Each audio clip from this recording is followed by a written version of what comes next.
Sea of Thieves is out on March 20th, and here at Xbox On, we are preparing ourselves for the co-op adventures to come.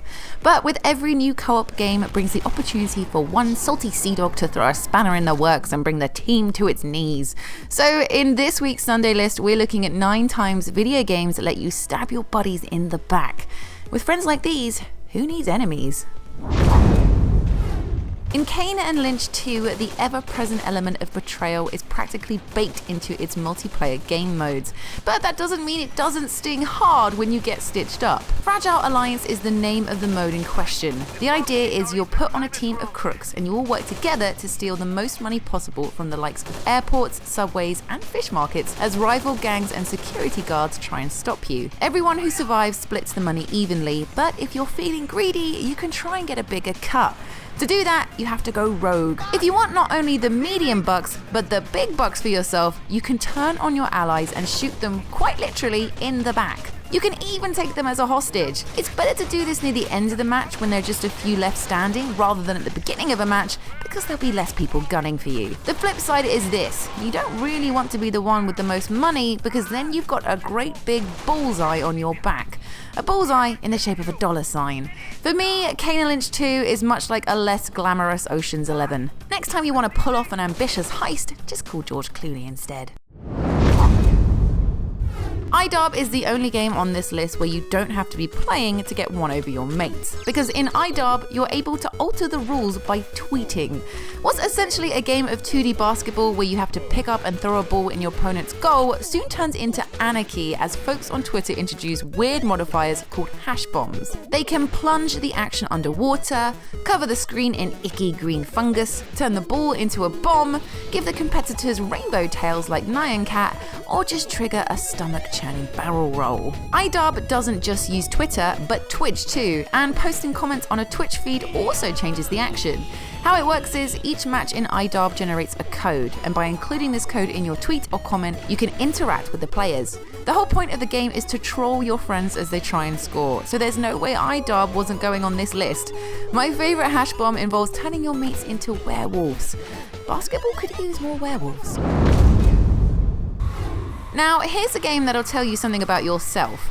At the end of each mission in Valve's 2008 zombie shooter Left 4 Dead, you have to hold out against a surging undead horde for several stressful minutes as a rescue vehicle takes its sweet time getting to you.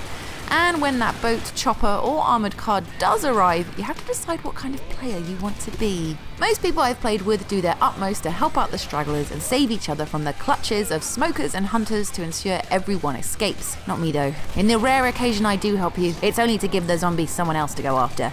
Safety in numbers and all that. I'm taking 2 medikits because I got there first. I'm shutting the door on your face. When rescue arrives, it's every person for themselves as far as I'm concerned. Loyalty is for the weak. People may get mad at me as the credits roll. What you call cowardly, I call survival of the fittest. So when you've got the option to either fight or flight, I always choose the second option. See you later, suckers. Here's another way to hideously double-cross someone in a game, and that's being a terrible PUBG co-op partner, whether you're stealing all the best stuff in PUBG for yourself, not helping revive your squad mate, or actively killing them. All of this has happened to Xbox On's co-producer Griff during his and Benny's PUBG streams, as we're about to see. So let's look at all the ways Benny plays fast and loose with trust. Here he is running off when his teammate was in trouble rather than helping him off the floor. Look at Benny go, and here he is shooting right through his own teammate, even though he could clearly see him coming towards him in a Jeep and could easily have stopped firing. And here Benny is not only failing to give his partner a ride in his buggy, but actually running him over. Look, I'm not saying Benny is 100% evil, but his frequently selfish behaviour in PUBG has led me to question whether he's actually a snake in human skin. Please don't drive. No, it's fine. No. I'll drive. Please don't drive. I'm joking. You're good in real life, Benny. I'll just never play PUBG with you. The ending of Splinter Cell Conviction is one of the most messed up video game endings I've ever played, because it explicitly asks you to screw over your co-op partner. Having just spent a mini campaign working together, in the final mission you're in the bathroom of your high-tech military airplane when you get a text.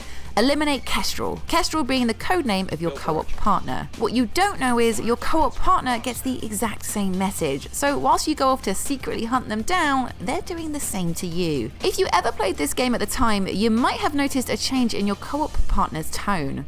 Like, hey mate, can you come over here quickly? I just want to talk to you about stuff. It's not so much a cat and mouse chase as a cat and cat chase. Two very hard agents set to square off and neither aware of what the other's been asked. Sorry bro. I always do whatever weird men on the phone tell me to do. They say too many cooks spoil the broth, and they weren't wrong. Overcooked is meant to be about working together to cook as many repetitive, delicious meals as you can. But what if your chef partner turns out to be a kitchen nightmare, undermining you at every turn? Gordon Ramsay wouldn't put up with this, and neither should you. Everyone knows when it comes to cooking, someone has to be lumbered with the boring job of washing up. But if you're busy flipping burgers, painstakingly chopping lettuce, and applying buns to plates like an absolute pro, and your mate's busy running around in circles and swearing, then things can all go a little bit wrong. In fact, thinking about it, maybe that is more like Gordon Ramsay, apart from the whole using the fire extinguisher to blind you bit. No clean plates means nowhere to put your perfectly crafted hamburgers, which means no points, which means failure, and sometimes fire.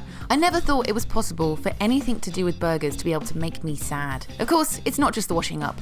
Note for any potential chefs, not helping out your colleagues or burning the kitchen down are general no-nos.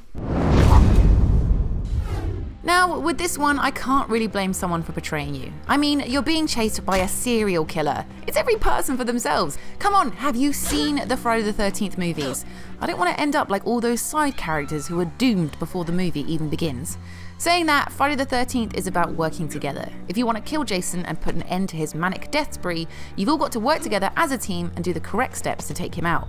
Fundamentally, this game wants you to work as a unit.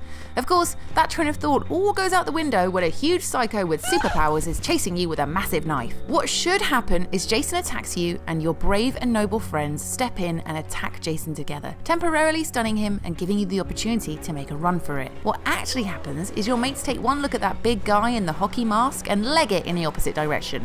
Make a note of who those friends are and make sure to never visit an abandoned old house or anything else that resembles a horror movie location. They will definitely not have your back.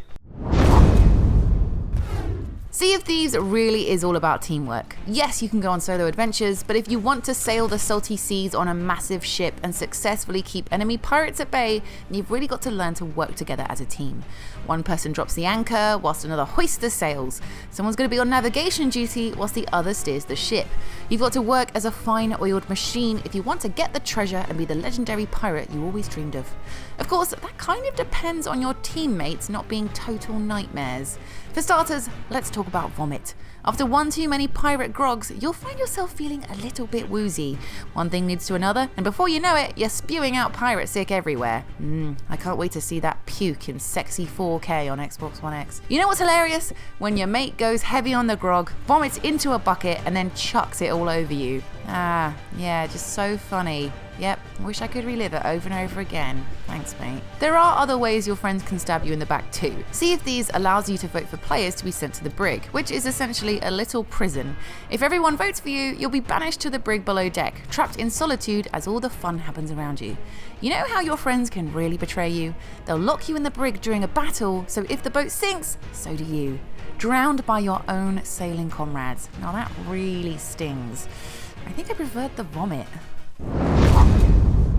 The co-op portion of Portal 2 is all about working together. You have to form a cohesive unit that won't buckle under pressure. Basically the opposite of my badly assembled IKEA furniture. Cooperation here is not just encouraged, it's enforced. Because if you don't team up to fire portals for each other, press switches at the right time, and generally be robo-bros, you won't get past the first room. That's why it's an utter betrayal when this happens. This is my partner moving the bridge of light and dunking me into stinking goo right when I'm walking across it. Adding insult to injury, the dunker even gets an achievement for doing so. Why would you do this to me? I thought we had something. Of course, you can troll your fellow test subjects throughout by turning off doors right as they're approaching them, forcing them to do impromptu games of rock, paper, scissors, shining lasers in their eyes, and even playfully stealing their head. But this light bridge moment hits you hard. Sold down the river for an achievement. Some people will do anything for a bit of success. These are my picks for 9 times video games let you stab your friends in the back. Of course, everyone has their own tale of betrayal, so please do share those in the comments below. As always, if you enjoyed this video, please do give it a thumbs up and make sure you're subscribed to Xbox On so you don't miss our weekly list features and much, much more. I'll see you again soon, and in the meantime, be good to each other, yeah?